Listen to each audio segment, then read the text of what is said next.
I'm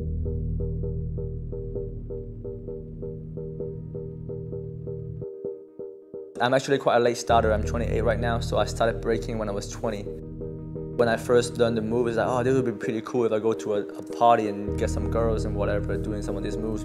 I remember struggling with the very basic stuff like tRoc, like 6-step, like baby freeze. I really struggled.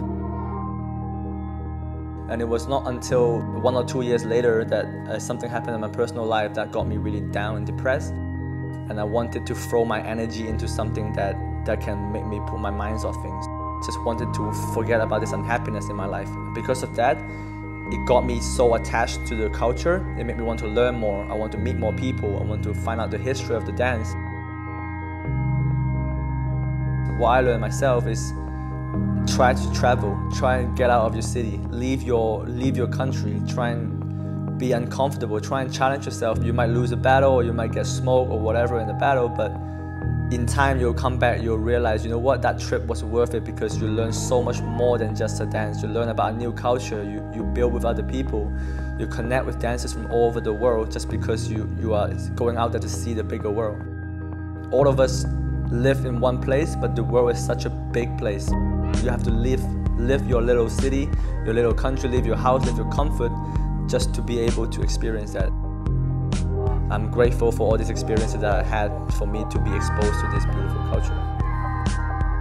The b-boying is way more than a dance to me. It's a way of life. It's just basically a lifestyle.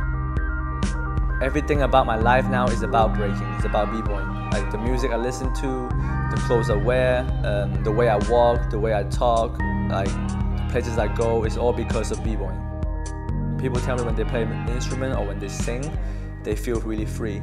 But I've never really experienced that myself because I don't really play an instrument. I've never really explored that part of the art. It makes me feel like I can do whatever I want on the floor and nobody can say otherwise. Nobody can say you can't do this, you can't do that. It makes me have the total freedom of expression. Dancing is the really first art form that I've really been exposed to. So like when I break, when the music is playing, when I'm breaking, when I'm feeling good, I just feel free. I just want to express myself. The best feeling in the world is when you have no burden and you're just in the moment. So the only thing that can give me that feeling is breaking. I don't think anything else that I've done in my life gives me that freedom.